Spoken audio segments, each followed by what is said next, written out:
नमस्कार, आज की बात में आपका स्वागत है। आज बड़े बड़े मौलानाओं और उलेमाओं ने मदरसों के सर्वे को लेकर यूपी की सरकार को चेतावनी दी। योगी सरकार पर मदरसों की इमेज खराब करने का इल्जाम लगाया। दिल्ली में आज मदरसा चलाने वालों की एक मीटिंग बुलाई गई थी, जिसमें मदरसों के प्रिंसिपल्स के अलावा देश के जाने माने मौलाना भी मौजूद थे।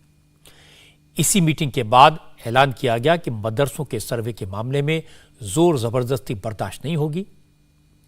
सरकार मदरसों की मदद करे, सरकार मदरसों को मॉडर्नाइज करे, मदरसों में दीनी तालीम के साथ साथ दुनियावी तालीम का इंतजाम करे। इन सारी बातों से मौलानाओं को कोई प्रॉब्लम नहीं है। सरकार इसके लिए सर्वे करवाए, इस पर भी एतराज नहीं है, लेकिन उन्हें सरकार की नीयत पर शक है और उन्होंने कहा कि योगी सरकार को साबित करना होगा कि उसकी नीयत साफ है। कुछ मौलानाओं ने तो यहां तक कहा कि अगर सरकार जोर जबरदस्ती करेगी तो फिर सुप्रीम कोर्ट जाना पड़े, पार्लियामेंट का घेराव करना पड़े, सड़क पर उतरना पड़े, सब करेंगे।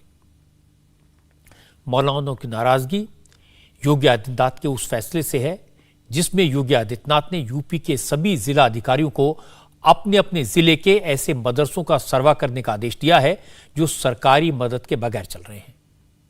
प्राइवेट मदरसों का सर्वे 25 अक्टूबर तक पूरा करना है और हर जिले की पूरी रिपोर्ट लखनऊ भेजनी है।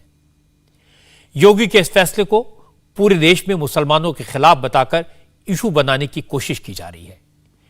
इसीलिए आज जमीयत उलमा हिंद ने दिल्ली में एक बड़ी मीटिंग बुलाई।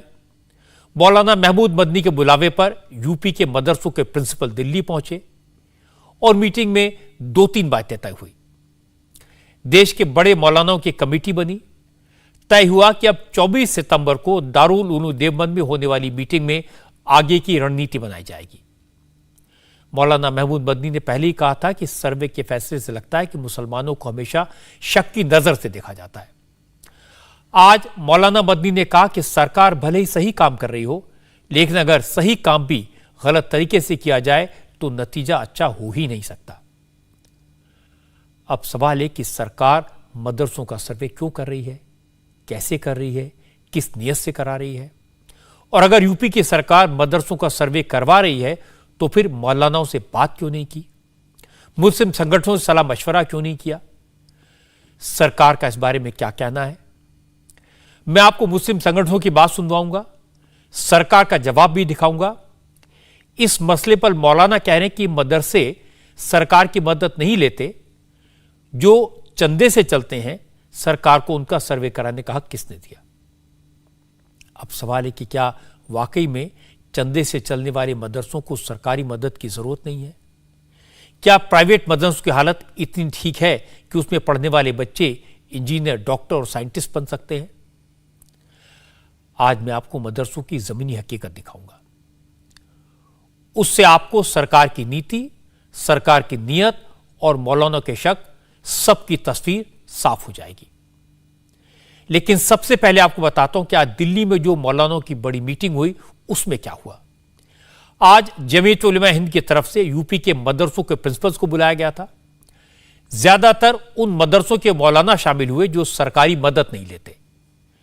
इस मीटिंग में सबसे पहले तो मदरसों के प्रिंसिपल को यह समझाया गया कि सरकार का आदेश क्या है, सरकार जो सर्वे करवा रही है उस सर्वे के सवालों का जवाब कैसे देना है, अपने मदरसों के रिकॉर्ड को दुरुस्त कैसे करना है, आमदनी और खर्चे का हिसाब कैसे रखना है, कैसे देना है।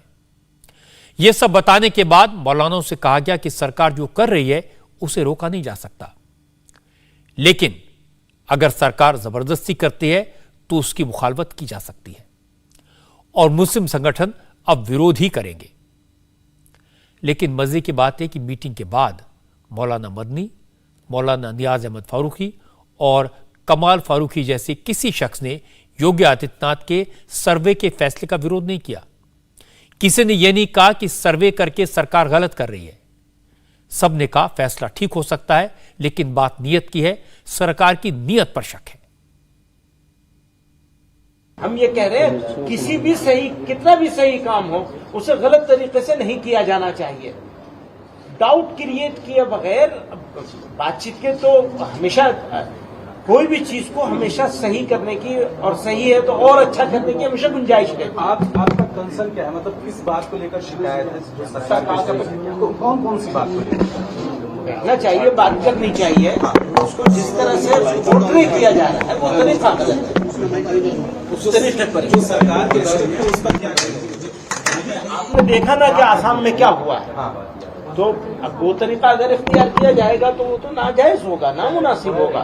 जिसको ठीक करना है, खत्म तो नहीं करना। काम को जिस तरीके से डील करने की कोशिश कर रहे हैं वो तरीका गलत है, उस तरीके पर हमारा ऑब्जेक्शन है। विरोध में साथी हैं? हाँ, हम तो विरोध में आगे होंगे। मौलाना मदनी ने जो लाइन तय की, ज्यादातर मौलानाओं ने उसी लाइन को फॉलो किया। लेकिन हैरानी की बात यह है कि ये बात उत्तर प्रदेश सरकार के फैसले की हो रही थी, लेकिन ज्यादातर मौलानाओं ने असम में मदरसों पर बुलडोजर चलाने के फैसलों का हवाला दिया। मीटिंग में जो मौलाना आए थे उन्होंने असम का हवाला देकर यूपी सरकार के फैसले पर शक जताया। शंका यह है कि नियत का हाल तो ऊपर वाला जानता है कि कुछ नियतें लोगों की अच्छी नहीं है और इस तरह तंग किया जा रहा है, और मदरसों के दायरे को तंग करने की ये बहुत सोची समझी एक पॉलिसी सी है कि दीनी तालीम जो है उस पर किसी न किसी तरह उसमें कमजोरी लाई जाए। तो सामना करने के लिए क्या रणनीति बनाई गई है? क्या विरोध होगा, नहीं होगा? नहीं, कोई विरोध, कानूनी दायरे में रह करके हम कोशिश करेंगे इंशाल्लाह। शंका तो ये थी कि गवर्नमेंट की नीयत ठीक नहीं लग रही है। जिस अंदाज में सर्वे का आदेश दिया गया है, अगर वो इस्लाह चाहती है मदरसे के अंदर तो कोई ये तजवीज़ भी पेश की जा सकती थी कि आपके निज़ाम में ये कमज़ोरियाँ हैं, खामियाँ हैं, आप इनको ठीक करा लें।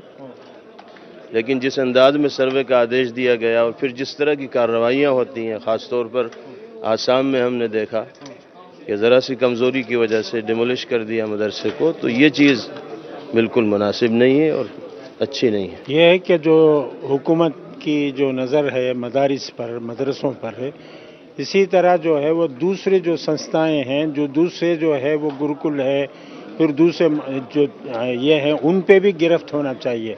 सिर्फ मदरसों पे ही सर्वे करना, मदरसों को ही टारगेट बनाना, तो ये हम समझे कि सिर्फ हमारे ऊपर टारगेट बनाया जा रहा है, इसलिए हम जमा हुए हैं। हालांकि सियासी जमात के जो लोग कानून की पेचीदगियां जानते हैं, सरकार के फैसले के बारे में डिटेल से समझते हैं, वो थोड़ा समझ कर बोले।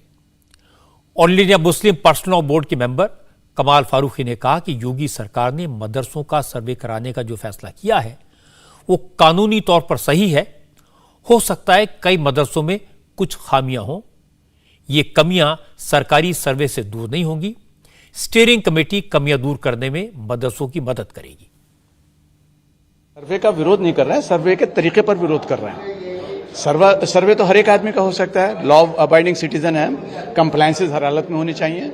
हमने आज सब लोगों को ये कहा है कि अगर कहीं कहीं कंप्लायंसेस की डेफिशिएंसीज हैं उनको रिमूव करना चाहिए, हमको ठीक करना चाहिए। फैसले यही आए हैं कि हम, एक तो ये है कि कंप्लायंसेस रिपोर्ट अपनी खुद, वी आर प्रोफेशनल्स, और हम लोग इसके अंदर ये चाह रहे हैं कि अगर कहीं कोई मदरसों के अंदर कोई टेक्निकली तौर के ऊपर किसी के नक्शों में, किसी के कुछ चीज़ में, अगर जैसे चाइल्ड प्रोटेक्शन के अंदर अगर बात है, अगर उसमें कहीं कोई कमी आ रही है, हम यहाँ, हमारी जो स्टीयरिंग कमेटी है वो लोगों को, मदरसों को एडवाइस करेगी कि इसको इस तरह से ठीक कर लिया जाए और कंप्लायंसेस हो जाए। तो क्योंकि हम लोग लॉ अबाइडिंग सिटीजन है और जो लॉ है उस लॉ को मानेंगे। कमाल फारूकी ने समझदारी की बात की, संभल कर बात की, लेकिन जमीयत उलमा हिंद नेशनल के सेक्रेटरी मौलाना नियाज अहमद फारूकी ने कहा कि मदरसे की हालत मुसलमान खुद ठीक कर लेंगे और अगर सरकार ने आंख टेढ़ी की तो फिर उसी अंदाज में जवाब दिया जाएगा। दूसरी तरफ ये मैसेज दे दिया गया है कि आप अपना हिसाब किताब सब सही करिए और जहाँ कहीं कोई कमी है और अगर कोई कानून आपके खिलाफ मिसयूज कर रहा है तो उसके लिए हमने स्टीयरिंग कमेटी बनाई है और नीचे से लेकर ऊपर तक जहाँ भी मुमकिन होगा, जिस लेवल पर मुमकिन होगा, अदालत में जाना होगा, सुप्रीम कोर्ट में जाना होगा। इस हुकूमत के लिए पार्लियामेंट को ऊपर वो डालना पड़ेगा कानून के हिसाब से। वो पूरी तरीके से ये स्टीयरिंग कमेटी, और ये स्टीयरिंग कमेटी जो बनी है आज, उसमें जमीयत उलमा हिंद के सदर और दारुल देवबंद के जो खुद अपने हेड हैं हमारे मौलाना अबुल कासिम साहब और तमाम लोग हैं, तो इसमें 12 अफराद रखे गए हैं। ये कमेटी बैठेगी और ये फैसला करेगी कि आगे की राह पे जाना है। अगर हुकूमत सही रास्ते पे चलेगी, कानून का यूज करेगी, तो हमसे ज्यादा ताउन करने वाला कोई नहीं है। और अगर हुकूमत में टेढ़ी आंख की तो हमें उसके मुकाबले में खड़ा होना होगा। ये मदारिस के अंदर मायूसी करना, उनको टेरराइज करना, ये हरगिज़ दुरुस्त नहीं है और ऐसा नहीं होना। मैंने आपको इतने सारे मौलानों की बात सुनवाई, इससे ये तो साफ हो गया कि खुलकर भले ही कोई ना कहे, लेकिन प्राइवेट मदरसों का सर्वे कराने का फैसला मुस्लिम संगठनों को, लीडरान को, मौलानाओं को अच्छा नहीं लग रहा। सब इसकी मुखालफत कर रहे हैं। सवाल यह पूछा जा रहा है कि सरकार आखिर ऐसा क्यों कर रही है। सरकार को सर्वे कराना है तो सरस्वती शिशु मंदिर का करवाए, सरस्वती विद्या मंदिर का करवाए, सरकार स्कूलों का सर्वे करवाए, सिर्फ मदरसों का सर्वे क्यों? सरकार से हमने इसका जवाब मांगा। जवाब यह मिला कि प्राइवेट मदरसों का सर्वे बाल संरक्षण आयोग की सिफारिश पर कराया जा रहा है। एक प्राइवेट मदरसे में बच्चों को चेन से बांधकर रखा गया था, एक मदरसे में बच्चों को बेरहमी से पीटा गया था। ऐसी कई शिकायतें मिली थी। इसके बाद प्राइवेट मदरसों का सर्वे कराने की सिफारिश की गई और सरकार ने उसे मान लिया। सरकार बार बार दावा कर रही है कि सरकार का मकसद मदरसों में पढ़ने वाले बच्चों के लिए बेहतर तालीम का इंतजाम करना है। हमारी संवाददाता रुचि कुमार ने बताया कि सरकारी फिगर्स के मुताबिक यूपी में इस वक्त करीब 16,000 से ज्यादा मदरसे हैं, जिनमें से 560 मदरसे सरकारी मदद से चलते हैं। यानी सिर्फ 3.5% मदरसों को सरकारी मदद मिलती है। 97% 97% प्राइवेट हैं जो चंदे से चलते हैं। अब सरकार सर्वे के जरिए जानना चाहती है कि जो अनएडेड और प्राइवेट मदरसे हैं वहां कैसे पढ़ाई हो रही है, क्या इन मदरसों में बच्चों को फैसिलिटीज मिलती हैं, इनका इंफ्रास्ट्रक्चर कैसा है। अब सरकार का सर्वे जब होगा तो होगा, लेकिन मैंने अपने रिपोर्टर से कहा कि यूपी के तमाम शहरों में मदरसों की हालत क्या है उसको वो जाकर खुद देखें। लखनऊ, कानपुर, उन्नाव, बस्ती, गोंडा, गोरखपुर, सहारनपुर, बुलंदशहर, मेरठ, मुरादाबाद, बागपत, इन तमाम शहरों में इंडिया टीवी के रिपोर्टर्स उन मदरसों में गए जो बिना सरकारी एड के चल रहे थे। जो तस्वीरें सामने आई, जो हकीकत सामने आई, वो देखकर आप भी चौंक जाएंगे। आप भी कहेंगे इन मदरसों में पढ़ने वाले बच्चों का क्या कसूर। उन्हें अच्छी एजुकेशन, मॉडर्न एजुकेशन पाने का पूरा हक है, लेकिन ऐसी एजुकेशन नहीं मिलती। तो सबसे पहले गाजियाबाद के लोनी इलाके के मदरसे का हाल देखते हैं। इस मदरसे में कुल एक बड़ा हॉल है, बच्चे उसी में रहते हैं, उसी में पढ़ते हैं, वही क्लासरूम है, वही हॉस्टल है। और सुविधाएं क्या क्या हैं ये आप अपनी खातों से खुद देख लीजिए और आपको अंदाजा हो जाएगा कि कैसी सुविधाएं हैं। लोनी का आप ये मदरसा देख रहे हैं, मदरसा जामिया उल उलूम नाम का ये मदरसा है। एक घर के अंदर ही जो मदरसा है वो चला रहे हैं। जब इस मदरसे के अंदर दाखिल होते हैं तो आपको मैं दिखाऊं कि वजू खाना यहाँ पे बना हुआ है। दीवारें, आपको ईंट की दीवारें यहाँ पर नजर आ जाएंगी, किसी भी तरीके का प्लास्टर यहाँ पर नहीं है। और ये सामने आप देख रहे हैं, ये प्रॉपर एक क्लासरूम यहाँ पर उस तरीके से बनाई गई है।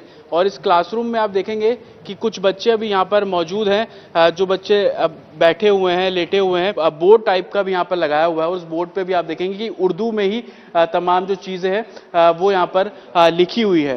क्या क्या पढ़ाया जाता है इस मदरसे में बच्चों को? यहाँ उर्दू हिफाज और 5वीं तक के क्लास भी लगता है जी।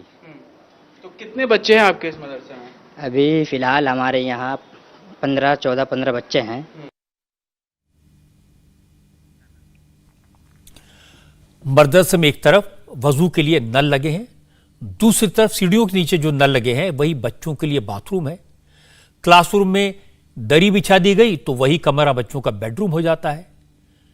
जो बच्चे हैं वो गरीब हैं, जिनके पास फीस देने के पैसे नहीं हैं, तो चंदे से चल रहे मदरसे में जो पढ़ाया जाता है वही बहुत है। इन मदरसों के जो टीचर हैं उनकी ट्रेनिंग कैसी होगी इसका अंदाज़ा भी लगाया जा सकता है। पता लगा कि इस मदरसे में कुरान, उर्दू और अरबी के अलावा इंग्लिश और हिंदी भी पढ़ाई जाती है। हमारे संवाददाता जतिन शर्मा को मदरसे में इंग्लिश पढ़ाने वाले टीचर भी मिले। इंग्लिश टीचर ने क्या कहा, ये आप सुन लीजिए। इंग्लिश पढ़ाता हूँ। इंग्लिश पढ़ाते हैं। कितने बच्चे हैं मदरसे में?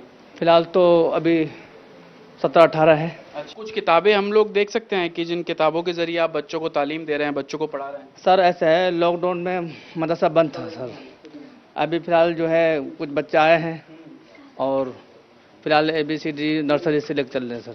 कौन सी किताब है ये? बाल पोथी किताब है। तो इसी के जरिए आप लोग पढ़ा रहे हैं? जी सर। तो अभी बच्चों को सिर्फ ABCD ही सिखाया? अभी फिलहाल जो है लॉकडाउन में सर मदरसा बंद था सर। अभी शुरुआत फिर हुआ है तो यही सब शुरू किए हैं। एक जमाने में सरकारी स्कूलों में 6ठी क्लास से इंग्लिश की पढ़ाई शुरू होती थी। अब उस जमाने को गुजरे भी 40 साल से ज्यादा हो गए, लेकिन मदरसों में आज भी 13-14 साल की उम्र में ABCD पढ़ाई जाती है। ABCDEFGHLNOPQRSTUVWXYZ। आप लोग भी पढ़ते हैं? आप लोग पढ़ते हैं इंग्लिश? आता है आपको? ABCD आता है? जी बताइए। ABCDEFGHIJKLMNOPQRSTUVWXYZ।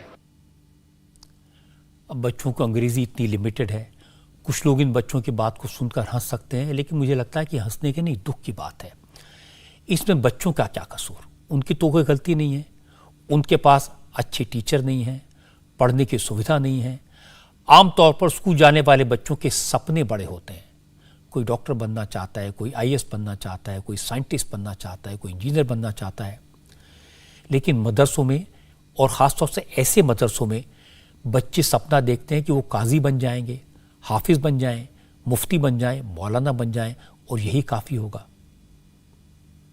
बड़े होके क्या बनना चाहते हैं? जी मैं बनूंगा जी कारी साहब। अच्छा, काजी बनेंगे? हाँ जी। आपको पता है इस देश का प्रधानमंत्री कौन है? हाँ जी नहीं, मुझे नहीं पता। जानकारी नहीं है आपको? हाँ जी नहीं। मुख्यमंत्री पता है यूपी का? जानकारी नहीं है। गाजियाबाद के बाद अब मेरठ के मदरसे का हाल देख लेते हैं। मेरठ के मदरसे का हाल गाजियाबाद के मदरसे से बेहतर था। कमरे ठीक ठाक बने थे, खिड़कियां दरवाजे प्रॉपर थे, कमरे में दरियां बिछी थी, बच्चों के पास पढ़ने के लिए छोटा सा डेस्क भी था। लेकिन मदरसे में सिर्फ दीनी तालीम पर जोर दिया जाता है। कुरान और अरबी पढ़ाई जाती है। इंग्लिश, साइंस, मैथ, इन सारे सब्जेक्ट से बच्चों का कोई ज़्यादा वास्ता नहीं लगा। बच्चों को यह भी नहीं पता था कि उनके आसपास की दुनिया में क्या हो रहा है, उनके अपने मुल्क में क्या हो रहा है। हमारे देश की राष्ट्रपति कौन है, ये पता है आपको? राष्ट्रपति कौन है हमारे यहाँ? ये तो पता नहीं। हमारे देश की राष्ट्रपति कौन है, ये पता है आपको?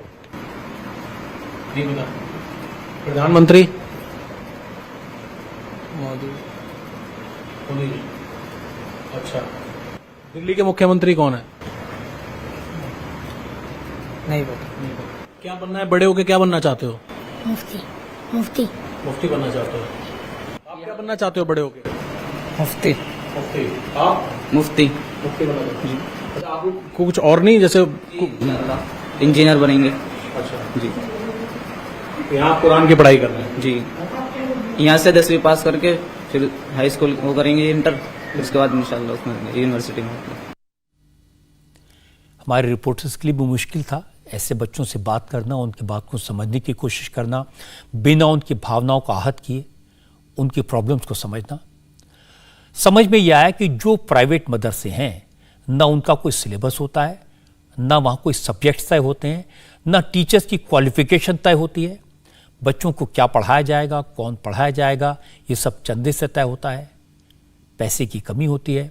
चंदा ज़्यादा मिल जाए तो अच्छे पढ़े लिखे टीचर रख लिए जाते हैं। अगर चंदा कम मिले तो उसी हिसाब से कम तनख्वाह पर टीचर रखे जाते हैं। हमारे संवाददाता अभय पाराशर मेरठ के एक मदरसे में गए। मदरसा कई साल से चल रहा है, लोगों की मदद से बिल्डिंग बन गई है, कुर्सी टेबल का इंतजाम भी हो गया है, टीचर्स भी ठीक ठाक हैं, लेकिन प्रॉब्लम है कि बच्चों को तालीम सिर्फ उर्दू की मिल रही है। बच्चे कुरान पढ़ते हैं और फिर मौलवी बनने के लिए ही मदरसे में आते हैं। आप लोग और सब्जेक्ट की शिक्षा नहीं लेना चाहते? जो और सब्जेक्ट होते हैं बच्चों के लिए, मैथ, साइंस, इंग्लिश भी पढ़ते हो आप? नहीं पढ़ते। पहले भी नहीं पढ़ी है? पहले पढ़ी। क्या क्या पढ़ा है? पहले स्कूल पढ़ा हुआ। अब स्कूल छोड़ दिया आपने? क्यों? हाफजे के बाद पढ़ूंगा। मेरा मकसद हाफजा करना है, हाफजे के बाद पढ़ूंगा स्कूल। हाफजा क्या होता है? कुरान शरीफ को हिफ्ज करना, बगैर देखे पढ़ना। अच्छा, अब मतलब बड़े होकर मौलाना बनना चाहते हैं? जी। क्या क्या पढ़ते हो यहाँ पर? कौन कौन से टीचर आते हैं पढ़ाने? 3 आते हैं, 3 पढ़ाना। 3? अच्छा, तो कुरान के अलावा और क्या पढ़ते हो पढ़ाई में? हिफ्ज और कुरान, बस। अच्छा, बस यही पढ़ाते हो। आप सभी क्या मौलवी बनना चाहते हैं? हैं? जी। पढ़ाई में और कुछ नहीं करते आप? मतलब कोई और क्या पढ़ते हो आप? अभी तो कुरान पढ़ रहे हैं उर्दू, इसके बाद स्कूल पढ़ेंगे। कुरान के बाद स्कूल में जाएंगे? कितना समय लगता है इसमें पढ़ने में, कुरान की पढ़ाई में? अपने ऊपर बात है, 1 साल में, 1.5 साल में, कुछ महीनों। बच्चे स्मार्ट हैं, समझदार हैं, अगर इन्हें ठीक से पढ़ाया जाए तो ये बहुत बड़े बन सकते हैं। शायद इसीलिए उत्तर प्रदेश की सरकार ने सर्वे कराने का फैसला किया, और जो सर्वे हो रहा है उसमें कुल 11 पॉइंट्स हैं। इंफ्रास्ट्रक्चर क्या है, बच्चों के लिए पीने के पानी का क्या इंतज़ाम है, एक मदरसे में कितने बच्चे पढ़ते हैं, कौन कौन से सब्जेक्ट पढ़ाए जाते हैं, कितने टीचर्स हैं, कमरे कितने हैं, डेस्क हैं या नहीं, कुर्सी टेबल का इंतज़ाम है या नहीं, मदरसे के खर्चे का इंतज़ाम कैसे होता है, अगर बच्चे मदरसे में रहकर पढ़ते हैं तो उनके रहने का, उनके खाने पीने का क्या इंतज़ाम है, क्या फैसिलिटीज़ उनके पास हैं। अब मदरसों की हालत हम जो देखी उसके बाद तो लगता है कि मदरसों को सरकारी मदद की बहुत ज़रूरत है, लेकिन असदुद्दीन ओवैसी कहते हैं कि यूपी सरकार मदरसों के सर्वे की आड़ में मिनी एनआरसी करवा रही है। मुझे लगता है ओवैसी जैसे नेताओं को यूपी के मदरसों की हालत अपनी आंखों से देखनी चाहिए। ज्यादातर मदरसे 1 या 2 कमरों के घर में चल रहे हैं।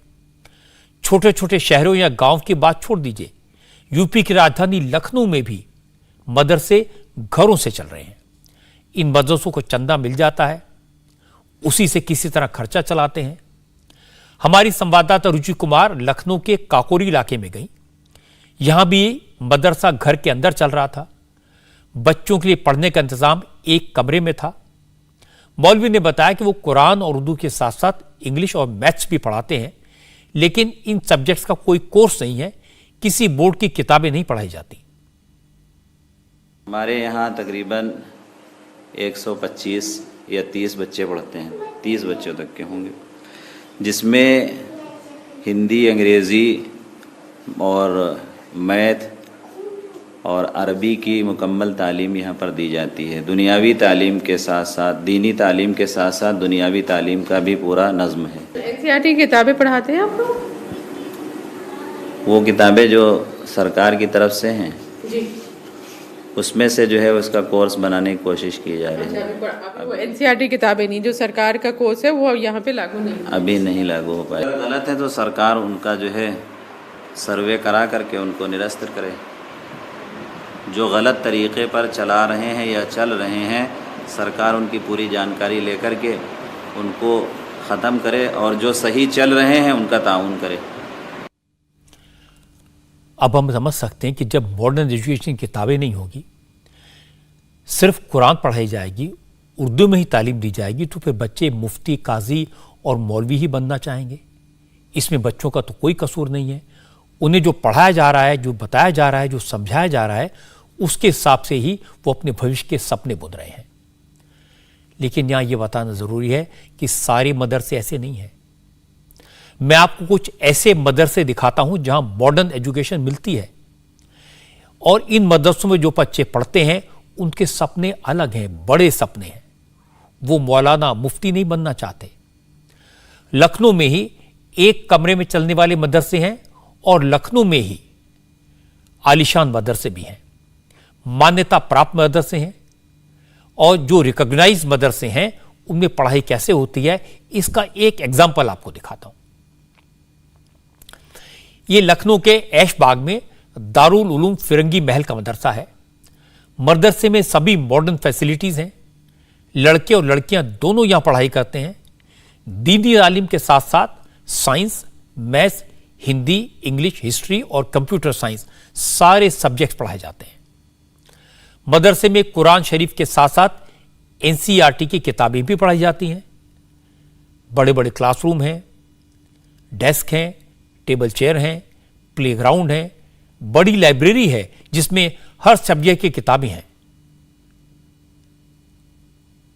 अब इस मदरसे में एक खास बात यह है कि यहाँ पर आधुनिक पढ़ाई तो होती है, वो हिंदी हो, साइंस हो, मैथ्स हो, ज्योग्राफी हो, लेकिन दीनी तालीम भी यहाँ पर दी जाती है। ये मदरसे में बच्चे हैं, इसी मदरसे में जो ईदगाह का फिरंगी महल का मदरसा है, और यहाँ पर कुरान की पढ़ाई ये बच्चे कर रहे हैं। यानी कि जो मॉडर्न एजुकेशन है उसके साथ साथ दीनी तालीम भी यहाँ दी जा रही है। ये हॉल भी बहुत ज़्यादा साफ़ सुथरा है, लाइट्स बहुत अच्छी हैं इस मदरसे में, पंखे थोड़ी थोड़ी दूर पे लगे हैं, बच्चों को गर्मी ना लगे, सब तरफ दरवाजे हैं, बहुत खुला हुआ यहाँ माहौल है। तो इस तरह से बच्चों के लिए ये मदरसा सच में बहुत ही ऐसी चीज़ है कि जिसको बच्चे आना पसंद करते हैं।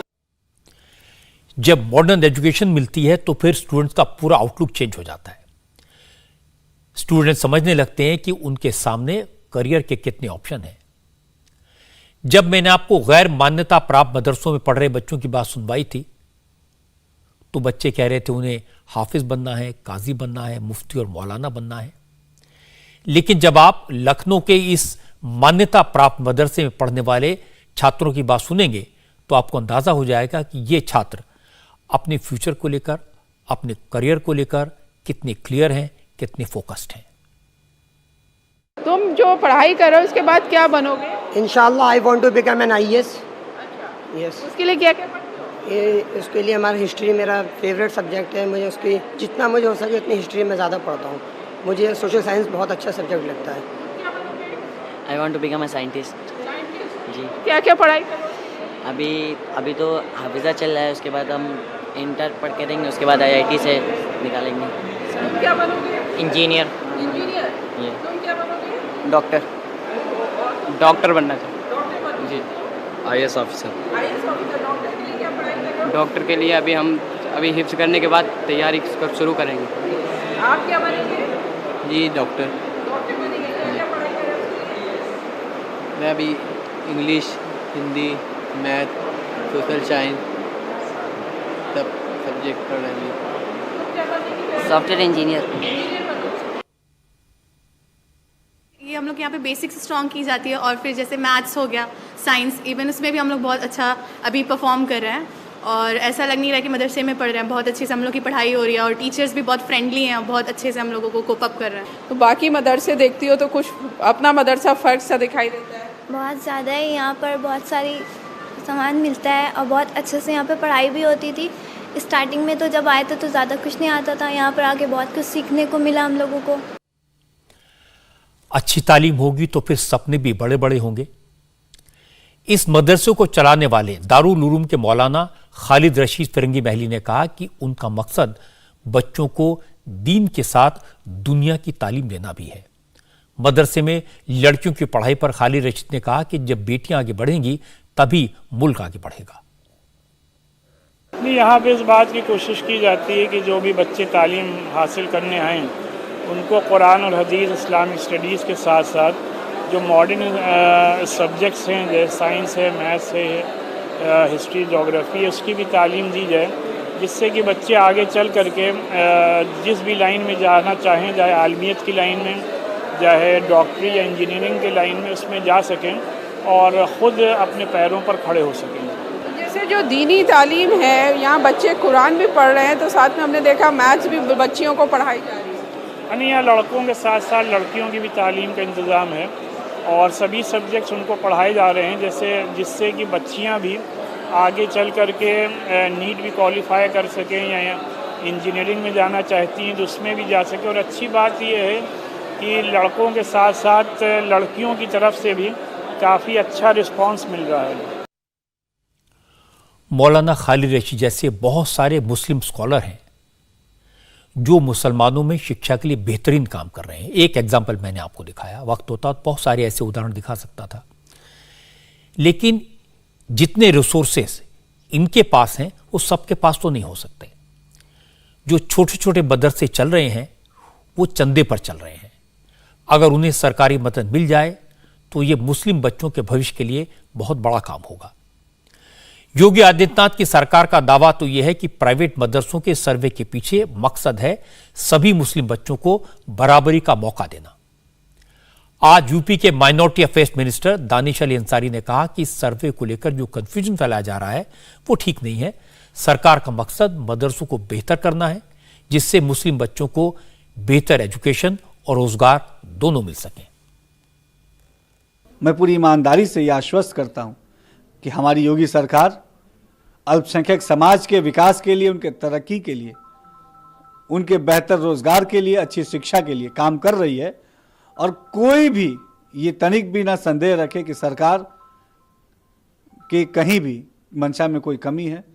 सरकार पूरी ईमानदारी से अल्पसंख्यक समाज की तरक्की के लिए, हमारे युवाओं के अच्छी शिक्षा के लिए, बेहतर रोजगार के लिए काम कर रही है। और सर्वे जो है ये केवल एक आंकड़ा जुटाने के लिए है कि ऐसे कितने से गैर मान्यता प्राप्त मदरसे हैं, वहाँ छात्रों को क्या सुविधा मिल रही है, इंफ्रा कैसा है, पेयजल कैसा है, ताकि भविष्य में सरकार कोई योजना बनाती है, कोई पॉलिसी ले आती है तो उससे उन छात्रों को भी फायदा हो। हमारे एक एक छात्रों का विकास सुनिश्चित करना ये योगी सरकार की प्राथमिकता है और हम सबके साथ मिलके, सबके प्रयास से, सबके विश्वास से अपने समाज को आगे ले जाएंगे। अब दो तीन बातें साफ हो जाती हैं। एक तो ये कि सारे मदरसों की हालत खराब नहीं है। बहुत सारे मदरसे ऐसे हैं जिनमें पढ़ाई का अच्छा इंतजाम है, अच्छे क्लासरूम हैं, अच्छे टीचर्स हैं, कंप्यूटर से लेकर कुरान तक सब सब्जेक्ट की पढ़ाई होती है और वहां सपने भी बड़े हैं। लेकिन यह भी सच है कि ज्यादातर मदरसों की हालत खराब है। न क्लासरूम है, न ट्रेन टीचर्स हैं और न ही पढ़ाई के लिए जरूरी सुविधाएं। यहां सपने छोटे हैं। और दूसरी बात है कि मौलाना मदनी को भी सर्वे से शिकायत नहीं है, उन्हें योगी सरकार की नीयत पर शक है। इसलिए मुझे लगता है कि मौलाना मदनी जैसे पॉजिटिव सोच रखने वाले मौलानाओं को सर्वे पूरा होने का इंतजार करना चाहिए, मदरसों को इस सर्वे में हिस्सा लेने के लिए एनकरेज करना चाहिए। और मुझे लगता है कि सरकार की नीयत साफ है। प्राइवेट मदरसे चलाने वाले भी मदद चाहते हैं, बच्चों को बेहतर एजुकेशन देना चाहते हैं और मदरसों में पढ़ने वाले बच्चे भी पढ़ना चाहते हैं, वो भी बड़ा बनना चाहते हैं। लेकिन जब इसमें सियासत घुसती है तो मुश्किलें शुरू हो जाती हैं। योगी ने प्राइवेट मदरसों के सर्वे का ऑर्डर दिया तो बिना आदेश की डिटेल जाने ओवैसी साहब ने इसे मिनी एनआरसी बता दिया। योगी ने आदेश दिया इसलिए बहुत सारे मौलानाओं ने सरकार की नीयत पर शक जता दिया। अब चूंकि आदेश योगी आदित्यनाथ ने दिया था, इसलिए जिन सरकारों में गैर बीजेपी दल हैं, जिन राज्यों में नॉन बीजेपी पार्टियों की सरकारें हैं, उन्होंने कहना शुरू कर दिया कि वो अपने यहां मदरसों का सर्वे बिल्कुल नहीं करवाएंगे। बिहार के माइनॉरिटीज अफेयर्स मिनिस्टर जमा खान कह रहे हैं कि इस तरह का सर्वे करने की कोई जरूरत नहीं है। जमा खान ने कहा कि बीजेपी को हर मसले पर हिंदू मुस्लिम करने की आदत पड़ गई है। जिस मदरसे में कुछ गलत होगा उसके खिलाफ एक्शन लिया जाएगा, लेकिन सर्वे नहीं कराएंगे। यहाँ जो होना होगा हमारे लोकप्रिय नेता कर लेंगे, वो सब होता है हम लोगों क्या हो रहा है, गड़बड़ी जहाँ रहेगी उसको हम लोग कार्रवाई करते हैं। हमारे यहाँ आपको जानकारी है, आप लोग से कुछ छिपा नहीं है। माननीय मुख्यमंत्री नेतृत्व में यहाँ पे काम 17 साल में कोई दाग लगाना नहीं है। सर्वे की आवश्यकता आपको नहीं लगती? आवश्यकता होगी, हो जाएगी, अभी आवश्यकता नहीं है। मतलब क्या, अभी उसका कोई रिपोर्ट नहीं आया है, रिपोर्ट आएगा, होगा जाँच। हमारे में रिपोर्ट गलत है, जांच होगा हमारा। सर्वे होगा तभी तो पता चलेगा कि कौन सा मदरसा किस तरह की गतिविधियों में शामिल है, कहाँ क्या हो रहा है। समझे, सब कुछ कहीं सर्वे हुआ है, कहीं गड़बड़ी नहीं है। गड़बड़ी का शक होगा, सर्वे होगा, जांच होगा। बीजेपी ये कह रही है कि जो पीएफआई का जो संबंध आया था, जब जांच हुई थी, उसमें इस तरह की बातें आई। बीजेपी को चाहे कुर्सी मिल जाएगा, सब ठीक हो जाएगा। आप नहीं जानते हैं, जब सीएम साहब के साथ थे, हमारे लोकप्रिय नेता के साथ थे, सब ठीक था, कई बातें उठती थी। आज क्यों ऐसा लोग कर रहा है? चेयर चाहिए, चेयर दे दीजिए, सब ठीक हो जाएगा। बहुत बढ़िया बिहार है, बहुत अच्छे हैं, जमा खान अच्छे हैं, कोई मुकदमा किसी के पास नहीं रहेगा। ये सब जानता है, बीजेपी का नाम लेना हम नहीं चाहते।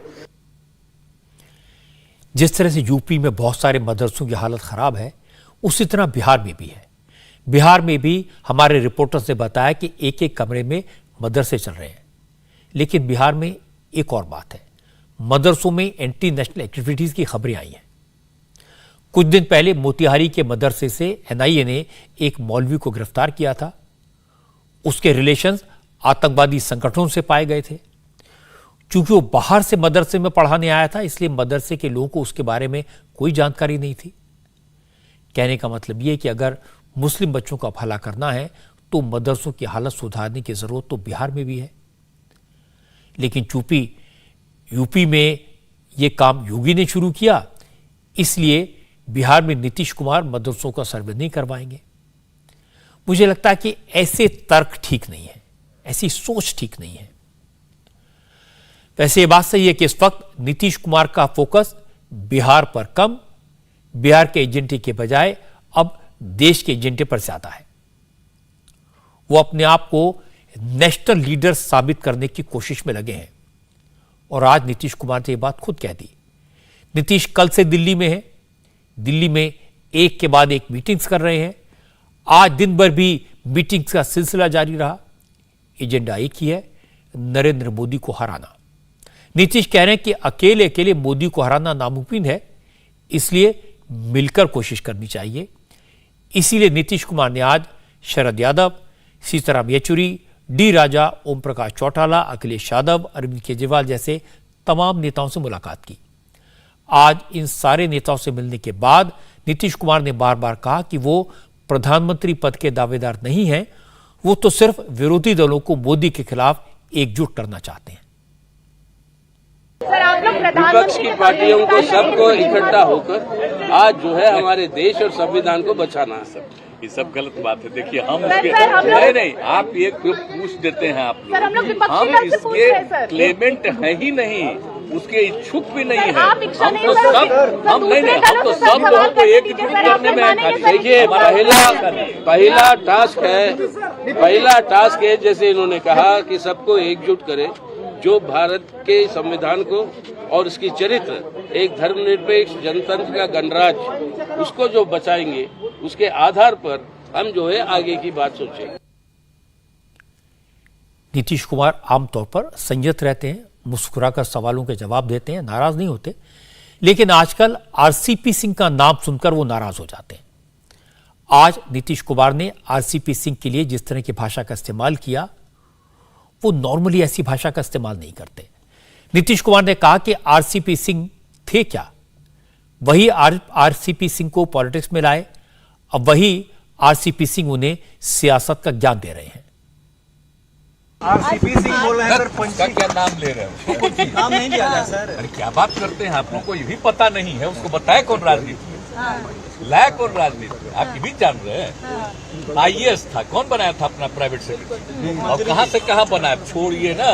और उसको पार्टी में इतना हम दिए और राजनीति में भी उसको जगह दिए, उसको अपनी जगह पर बना दिया अध्यक्ष। और पूरा का पूरा बीजेपी के हाथ में चला गया और अंदर चला गया, तब उसको बिल्कुल मुक्त कर दिया गया। पूरे पार्टी के लोगों को बहुत उस पर था। जब अंत में हम लोगों ने कहा क्या बोलता है, उसके बोलने का कोई मतलब है। अब आप लोगों को तो पूछना भी नहीं चाहिए, जानना चाहिए किसी की हैसियत क्या है, वो कौन। गलत बात है ना, तो कोई बोलता है तो बोलने ना दीजिए उसको। नीतीश कुमार आरसीपी सिंह से इतने नाराज क्यों थे, इसकी वजह भी आपको बताता हूं। असल में नीतीश जिस वक्त दिल्ली में नेताओं से मिल रहे थे, उस वक्त आरसीपी सिंह ने पटना में नीतीश पर हमला बोला। आरसीपी सिंह ने कहा कि बिहार में किसान परेशान हैं, नीतीश को इस वक्त पटना में होना चाहिए था, लेकिन वो दिल्ली में घूम रहे हैं। तो तो वही बात हुई कि किसान लोग पस्त हैं और मुख्यमंत्री जी दिल्ली में मस्त हैं। किस बात के लिए? तो साहब विपक्षी एकता, आप जरा सुनिए, मुझे थोड़ा हंसी भी आती है। वो विपक्षी एकता है या थोड़ा लोगों को खराब लगेगा कि पक्षी एकता में लगे हुए हैं। पक्षियों को जानते हैं ना, पक्षी में एकता हो सकती है क्या? कई पक्षी जो होता है ज़मीन पर है, कई पक्षी हवा में है, कोई पेड़ पर रहता है। पक्षियों के तरह तरह के भोजन होते हैं, कोई जल में रहता है। वही हाल है अपने देश में। जितनी पार्टियां विपक्ष जिसको कहते हैं, पटना में आए तो थे, केसीआर आए, क्या हुआ जी?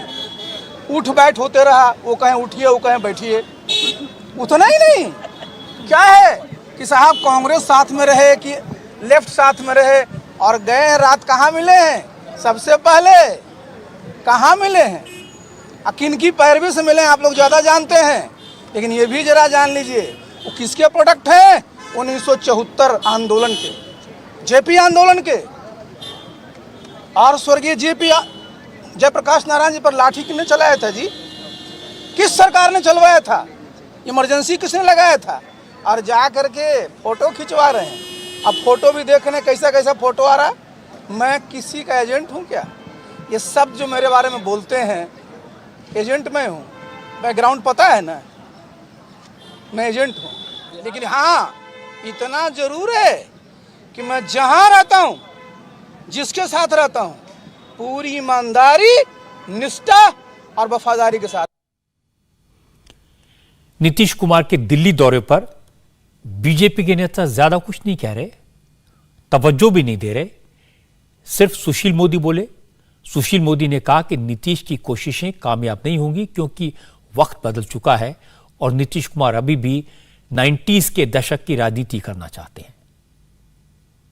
देखिए, बिहार बाढ़ में डूब रहा है और मुख्यमंत्री पॉलिटिकल तीर्थ यात्रा पर निकले हैं। ये इसको पॉलिटिकल टूरिज्म कह सकते हैं, राजनीतिक पर्यटन पर। इसके पहले केसीआर भी 6 राज्यों की यात्रा कर चुके हैं, ममता बनर्जी भी दिल्ली कई बार कर कैंप कर चुकी हैं, अब नीतीश जी भी आए हैं। तो चुनाव का मौसम है, चुनाव नज़दीक आ रहा है लोकसभा का, तो ये सारे दल जो हैं वो पॉलिटिकल पर्यटन पर, टूरिज्म पर निकले हैं। लेकिन देखिए, इसका कोई परिणाम नहीं निकलने वाला है। और ये 90 के दशक की मानसिकता वाले ये नेता है। उनको बार बार United Front, Left United Front, National Front उनको याद आता है।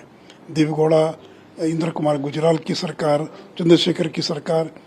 तो ये भारत उस दौर से बहुत आगे निकल चुका है, लेकिन अभी भी ये 90 वाली मानसिकता में। आज लेफ्ट का क्या हाल है, कोई नाम लेवा नहीं है, केरल छोड़कर कहीं पूरे देश में नहीं है। आज ये जो जातिवादी पार्टियां हैं, इनकी क्या स्थिति है? 1-2 जातियों में केवल ये लोग सिमट गए हैं। मन में तो लड्डू फूट रहा है, नारे लगवा रहे हैं, होर्डिंग लगवा रहे हैं, लेकिन अब बैकफुट पर आ गए। उनको लगा कि प्रधानमंत्री की दावेदारी के बारे में अभी से बोलेंगे तो दिक्कत आ सकती है। लेकिन देखिए, कोई किसी को स्वीकार नहीं करेगा। सुशील मोदी की बात में दम तो है और नीतीश कुमार भी जानते हैं कि शरद यादव, ओम प्रकाश चौटाला, सीताराम येचुरी, डी राजा जैसे पुराने नेताओं से मिलकर नरेंद्र मोदी को चुनौती नहीं दी जा सकती। लेकिन नीतीश जानते हैं कि ममता बनर्जी, अरविंद केजरीवाल, केसीआर, राहुल गांधी, तमाम नेता प्रधानमंत्री पद पर दावेदारी कर सकते हैं। इसीलिए नीतीश दिल्ली आए हैं। उन नेताओं से मिलकर बिना कहे विपक्ष की तरफ से प्रधानमंत्री के पद पर दावेदारी करना चाहते हैं, लेकिन कहना नहीं चाहते। लेकिन नीतीश कुमार को समझना चाहिए कि नरेंद्र मोदी ने देश की राजनीति का रंग ढंग बदल दिया है। अब जमाना बदल गया है। नरेंद्र मोदी ने देश में राजनीति के अलग स्टैंडर्ड स्थापित किए हैं और उससे लड़ने के लिए तरीके भी अलग चाहिए। अब मैं आपको हाईटेक सिटी बेंगलुरु का हाल दिखा देता हूं, जिस सिटी को सिलिकॉन सिटी कहते हैं, जहां बड़ी बड़ी आईटी कंपनियां हैं। देश का सबसे मॉडर्न सिटी जिसे माना जाता है, वहां इस वक्त सड़कों पर ट्रैक्टर चल रहे हैं। बड़ी बड़ी मल्टीनेशनल कंपनियों में काम करने वाले, एक्सपेंसिव गाड़ियां रखने वाले, आलीशान घरों में रहने वाले सब ट्रैक्टर की सवारी करने को मजबूर हैं। बेंगलुरु में हालत खराब है। शहर के कई हिस्सों में सड़कों पर पानी भरा हुआ है। बड़ी बड़ी कंपनियों के कैंपस पानी में डूब गए हैं। मर्सिडीज, पोर्शे, BMW इस तरह की महंगी गाड़ियां पानी में डूबी तैरती दिखाई दे रही हैं। लोग फंसे हुए हैं, परेशान हैं, चाहकर भी कुछ कर नहीं पा रहे। जिन्हें ऑफिस जाना जरूरी है, मजबूरी है, उनके पास एक ही ऑप्शन है, ट्रैक्टर का रास्ता अपनाएं। आईटी प्रोफेशनल ट्रैक्टर पर सवार होकर ऑफिस जाने को मजबूर हैं। बेंगलुरु के माराथल्ली, सरजापुर, इको स्पेस, यमलूर, वेलंदूर, वर्थू जैसे कई इलाकों में पानी भरा हुआ है। बेंगलुरु में जो सबसे पॉश एरिया है, जिसे व्हाइट फील्ड कहा जाता है, वहाँ की सिचुएशन भी बेहद ख़राब है। व्हाइट फील्ड बेंगलुरु का आईटी हब है। यहाँ बड़ी बड़ी आईटी कंपनियाँ हैं, मल्टीनेशनल कंपनियाँ हैं। यहाँ एक प्रीमियम 2 BHK फ्लैट की कीमत 2 करोड़ से ज़्यादा है। एक विला खरीदने के लिए लोगों ने 7 से 8 करोड़ रुपए इन्वेस्ट किए हैं, लेकिन हर जगह पानी भरा हुआ है। करोड़ों रुपए के विलास के अंदर पानी जा चुका है। सिचुएशन यह है कि लोगों का बाहर निकलना मुश्किल हो गया है। बेंगलुरु के यमलूर एरिया में हिंदुस्तान एरोनॉटिक्स लिमिटेड HAL के तेजस डिवीजन का हेडक्वार्टर है। यहाँ भी पानी भरा हुआ है। बेंगलुरु में बारिश की वजह से हालात इतने खराब कैसे हुए, ये मैं आपको बताऊंगा, लेकिन पहले आपको कुछ तस्वीरें दिखा देता हूं जो हमारे संवाददाता टी राघवन ने भेजी हैं। यमलूर मेन रोड पर अब ट्रैक्टर की सवारी करनी पड़ रही है। वजह यह है कि आप देखिए किस तरह से यहाँ पर धारा प्रवाह है। पानी का जो लेवल है वो एक ट्रैक्टर का टायर डूब जाए उतने लेवल पर पानी है। और यही वजह है कि यहाँ पर जितने भी लोग रह रहे हैं, काम कर रहे हैं, उन्हें ट्रैक्टर की मदद से अपने ऑफिसेस को जाना पड़ रहा है। ये यमलूर रोड जो है वो आईटी पार्क का हिस्सा है। माराथली बेलंदूर व्हाइटफील्ड को जोड़ने वाला रास्ता है, इसीलिए यहाँ पर आईटी पार्क्स है। HAL का तेजस डिवीज़न यहाँ पर है, बहुत बड़ी संस्था है HAL की, वो यहाँ से ऑपरेट करती है। लेकिन बेलंदूर लेक का पानी जब ब्रीच हुआ तो आप देखिए किस तरह से उसने यहाँ पर तबाही मचाई है। और लोगों को जो अब तक पॉश गाड़ियों में घूमते थे, ट्रैक्टर की मदद से यहाँ से बाहर जाना पड़ रहा है। ये गाड़ी 2-3 दिन पहले यहाँ पर सड़क पर पार्क हुई थी, लेकिन अब ये गाड़ी पूरी तरह से पानी में डूब चुकी है। ये पीछे जो HAL तेजस डिवीज़न की पार्किंग एरिया को आप देख रहे हैं, उस पार्किंग एरिया में भी काफ़ी पानी जमा हुआ है। और जो गाड़ियाँ हैं, ख़ास तौर पर जो 2 व्हीलर्स हैं, वो पूरी तरह से पानी में यहाँ पर जलमग्न नज़र आ रहे हैं। जो अथॉरिटीज़ हैं उनकी भी कोशिश है कि पानी को यहाँ से हटाया जाए, उसके लिए लगातार यहाँ पर कोशिशें की जा रही हैं। एक तरफ आप HAL तेजस डिवीज़न का जो मेन गेट है उसको हम आपको दिखाते हैं। उस गेट के बिल्कुल बाहर देखिए किस तरह से एक पॉश गाड़ी BMW जो है वो डूबी हुई पड़ी है। जाहिर तौर पर लगता है कि पीछे गेटेड कम्युनिटी से ये गाड़ी जो है पानी की तेज़ धार में बहकर यहाँ पर आई है। और आप इस तरफ से देखिए तस्वीरों को, कैसे ये जो गाड़ी है, एक बहुत हाई क्लास BMW गाड़ी किस तरह से बिल्कुल तेजस के जो मेन गेट है तेजस डिवीज़न का, उस पर जो है डूबी हुई यहाँ पर नज़र आ रही है। ऐसी कई गाड़ियाँ यहाँ पर डूबी हुई नज़र आ रही है। दोनों तरफ यहाँ पर गेटेड कम्युनिटीज़ हैं, आईटी पार्क्स हैं। ये जो सड़क है उसके दोनों तरफ और हर जगह पर पानी ने ऐसी तबाही यहाँ पर मचा रखी है कि लोगों की परेशानी बहुत ज़्यादा बढ़ गई है। मैं टी राघवन की तारीफ करूंगा कि उन्होंने पानी में डूबकर खतरा उठाकर यह रिपोर्ट भेजी, ताकि हमें यह समझ आ सके कि बेंगलुरु में हालत इतनी खराब कैसे हो गई। अब सवाल यह है कि हालात इतने खराब क्यों हुए। यह बात सही कि पिछले 90 साल में बेंगलुरु ने ऐसी बारिश नहीं देखी। इस साल बारिश का रिकॉर्ड टूट गया। ऊपर से बेंगलुरु का ड्रेनेज सिस्टम बहुत खराब हो चुका है, बुरी हालत है। नालों पर एनक्रोचमेंट हो गया है। बारिश के पानी के निकलने के लिए कोई रास्ता नहीं बचा है, इसलिए शहर में पानी भर गया। इसके अलावा बेंगलुरु में 200 से ज्यादा लेक्स हैं, झीलें हैं, जिनमें 180 लेक्स ऐसी हैं जिन पर एनक्रोचमेंट हो चुका है। जब ज्यादा बारिश होती है तो इन झीलों का पानी ओवरफ्लो होकर शहर में भर जाता है। टी राघवन की रिपोर्ट एक और रिपोर्ट है, आप देखेंगे तो आपको अंदाजा लगेगा कि बेंगलुरु के लोगों की मुसीबत की असली वजह क्या है। पीछे आप जो एक बरसाती नाला देख रहे हैं, इसे राज कालवे कहा जाता है। जब सिटी की प्लानिंग हुई थी तब इस नाले की चौड़ाई 30 फीट थी। इस नाले की खूबसूरती ये है कि ये बेंगलुरु के हर एक तालाब को दूसरे तालाब से जोड़ता है। जहाँ पर मैं मौजूद हूँ, ये जो राज कालवे है, ये दोड्डनकुंडी तालाब को बेलंदूर तालाब से जोड़ता है। यमलूर मेन रोड का ये रास्ता है। इसकी जो चौड़ाई है वो शुरू से लेकर उस तालाब से लेकर बेलंदूर तालाब तक 30 फीट होनी चाहिए।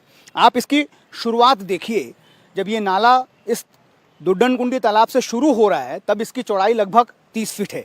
लेकिन आगे जाते जाते आप देखिए किस तरह से अतिक्रमण, एकदम लाइव तस्वीरों के जरिए आप समझ सकते हैं कि किस तरह से अतिक्रमण ने इस नाले की चौड़ाई को आगे बढ़ते बढ़ते कम कर दिया। यहाँ से आप जाते जाते ये 20 फीट हो गया। इस तरफ जो अपार्टमेंट कॉम्प्लेक्स है उसने लगभग आधे नाले को यहाँ पर इंक्रोच कर रखा है। उस तरफ जो पीछे की तरफ जो दूसरे छोटे अपार्टमेंट आपको नज़र आ रहे हैं, उनकी बाउंड्री वॉल भी इस नाले को इंक्रोच करती हुई यहाँ से साफ नज़र आ रही है। 30 फीट ये नाला अगर पूरा बना रहता तो यहाँ पूरा बरसाती नाला, बरसात का पानी इस नाले से होते हुए बेलंदूर लेक में चला जाता था। दूसरी सबसे बड़ी प्रॉब्लम आप देखिए वो सामने सीवेज वाटर, सीवेज का एक अलग कनेक्शन यहाँ पर बना है पूरे शहर में। ये अपार्टमेंट के से आने वाला गंदा पानी है जो इस राज कालवे में इसको जोड़ दिया गया है। इस वजह से क्या होता है, इस सीवेज के गंदे पानी की वजह से इस राज कालवे जो सिर्फ बरसात का पानी जिस नाले में जाना चाहिए उसमें सीवेज वाटर का कचरा भी साथ में आता है और ये कचरा जो है नीचे जमने लगता है, इसकी गहराई कम पड़ती है और फिर जो पानी अगर बहुत ज़्यादा रिकॉर्ड तोड़ बारिश होती है तो वो पानी स्पिल होता है और वो बाहर की तरफ आके सड़कों की तरफ चला जाता है।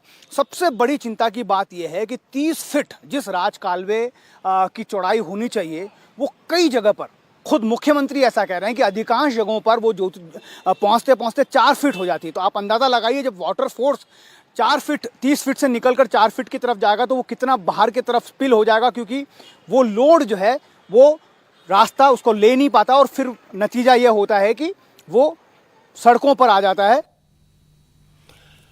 2 साल पहले सीएजी की रिपोर्ट आई थी जिसमें कहा गया था कि बेंगलुरु की सबसे बड़ी प्रॉब्लम यहां का खराब हो चुका ड्रेनेज सिस्टम है।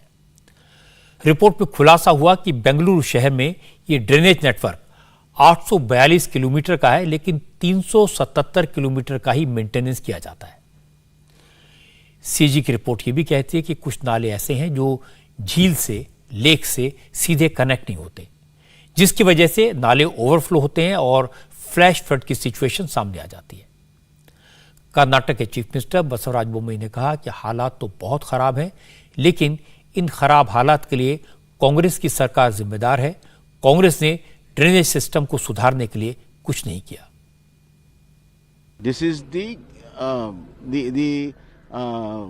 Result of bad administration of the Congress government. ये कांग्रेस की बैड गवर्नमेंट का नतीजा है। उन्होंने झीलों में और बफर जोन्स में कंस्ट्रक्शन के लिए कई जगह परमिशन दी थी, उसी वजह से ये प्रॉब्लम आई है। उन्होंने कभी झीलों के मेंटेनेंस पर ध्यान नहीं दिया। अब मैंने इसे चैलेंज की तरह लिया है। मैंने 1500 करोड़ रुपए बारिश के पानी की निकासी के लिए दिए हैं। कल मैंने 300 करोड़ रुपए एनक्रोचमेंट हटाने के लिए दिया था ताकि राजकालुवे पर पक्का स्ट्रक्चर बनाया जा सके। इससे भविष्य में पानी की निकासी से दिक्कत नहीं होगी। There will be no any impediment और एनी। बसवराज बोम्मई कर्नाटक के चीफ मिनिस्टर हैं, पुराने नेता हैं, अनुभवी नेता हैं। कांग्रेस पर इल्जाम लगाकर अपनी जिम्मेदारी से नहीं बच सकते, लेकिन यह वक्त आरोप प्रत्यारोप का नहीं है। यह वक्त कांग्रेस और बीजेपी के झगड़े का नहीं है।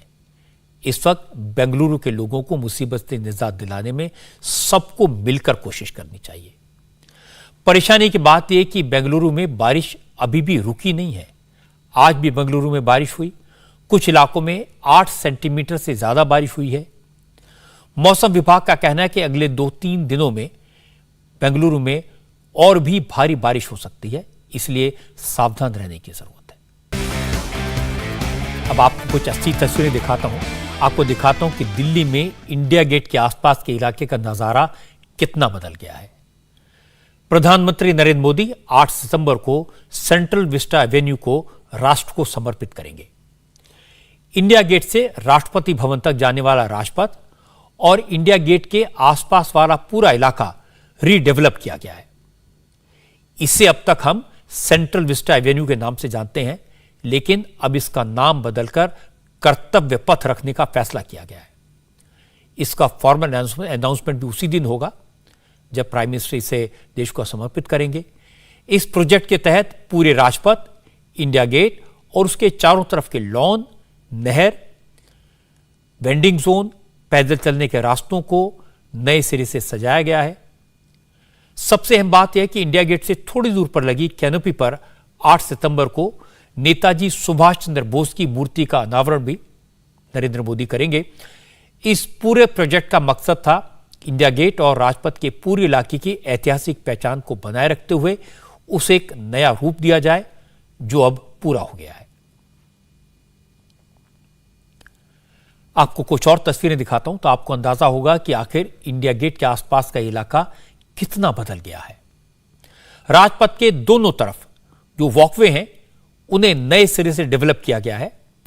पुरानी जंजीरों को दुरुस्त करके उन्हें फिर से लगाया गया है।